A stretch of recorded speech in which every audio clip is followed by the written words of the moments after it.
Today we are talking about multi-generational living. Welcome to Real Talk with the Gile Group.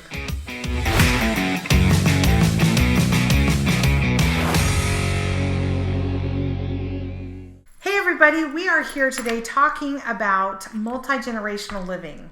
And it's been a minute since we've done a podcast, and we're in a different location because we are living that multi-generational living, and we thought that we would share that experience with all of you because we certainly have clients who are asking us about multi-generational properties, how it works, and coincidentally, we just recently did it. We did it.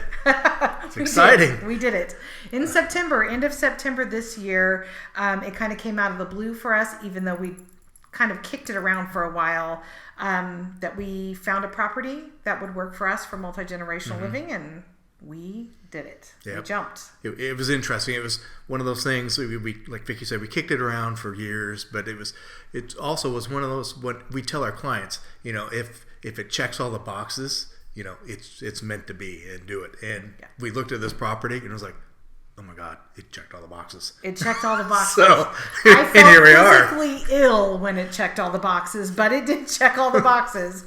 And it was basically 5 weeks from the day we saw this property to the day that we actually closed on our home of 23 years and this new property that we are in today. So it was an exciting time. It was a stressful time. It was exhausting. It was a lot. But we did it, and we're really glad that we did it. Yep.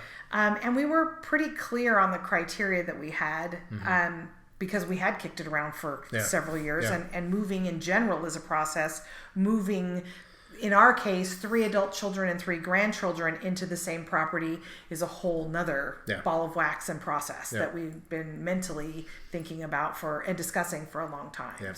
So I know when I've talked to people about it, you've probably had the same thing. You get 1 or 2 responses, and the first one's like, "Oh, that's really cool," or you get this look like, "How's that work?" And I also get the response of, "Are you nuts?" That one too, yeah. But it works for us. We love it, and I think that not everyone wants to live with their family, but the people that want to know how it works or are like, "Ooh, are you sure?" Space is an important factor. Yeah.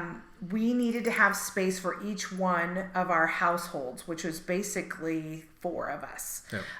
Now, we don't have 4 homes on this property, but we do have 4 spaces for everyone to be able to live with their children and grandchildren or singly. Yep. And it really did check all the boxes for us, and so we jumped. And it was exciting and, like I said, a process. And we didn't just do this. We haven't done a podcast, and that's part of the reason why we haven't done a podcast really busy. in a while, because we moved at the end of September and we jumped right into holidays and trying to combine 3 at that time. Really, even though we had 4 places we needed people to live, we were really combining 3 households. Yeah. And so that was a lot. There was a lot of sorting.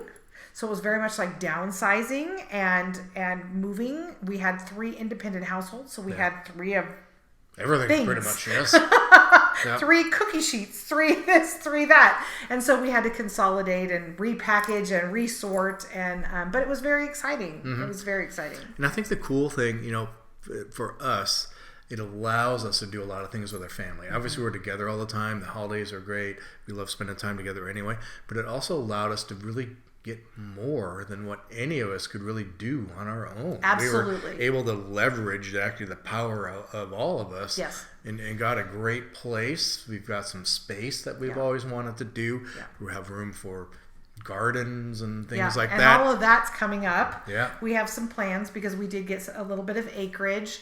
And multi-generational doesn't have to be on acreage, though. No. Many people are doing split-level homes and a residence that way, or even in a regular subdivision, adding on to a garage space gives a little multi-generational space. So there's lots of options for it. But I think understanding what your needs are, understanding how much space you need and how much space to be able to get away from each other, because as much as you want to be together, it's also nice to have your own space. I think understanding boundaries and being able to have conversations if things aren't going the way you want to. But the other benefit is financially. It costs us less to live all together than it does to live in 3 different households. Right. So for our purposes, that's daycare needs that people are saving on, electricity, gas, groceries, all those things. We do things together. So whatever your model is for your multi-generational, those are benefits. You get to save money. You all are in the same place and location. You help take care of either mom and dad if they're very elderly and need some assistance, or your adult children and grandchildren like we have. Yeah. We are the elderly in this scenario. But and I think the other kind of cool thing it does, it set this property for us. It's some ultimately generational wealth and passing that on to our family, because we are the older ones here. So it's a place for us to really kind of, we're ways from it obviously, but kind of age in them to kind of transition to them ultimately. And it's providing some security for our family too. And there's important ways to do all of that and make sure that property is protected for your family. And so we're thinking that we're going to come to you every once in a while with a podcast about multi-generational living and what we're doing. We'll bring our kids on and they'll talk a little bit about how they felt about it and what that transition meant for them. And whatever questions that you have about multi-generational, we would love to hear them. Please comment and like this and share this, get the word out there, because I do think it's a way of people transitioning in a different world. They're not just going to the 55 plus places. They're wanting to be family, and being all together in the multi-generational is something I think that is up and coming. So I think that we're going to see more and more of that. So we would love to answer your questions. We're living it, so we'll show you the good, the bad, and the ugly. So please make sure to comment. We'd be happy to share and answer any questions. And of course, if you're looking for a property like this, we're happy to help you with that as well.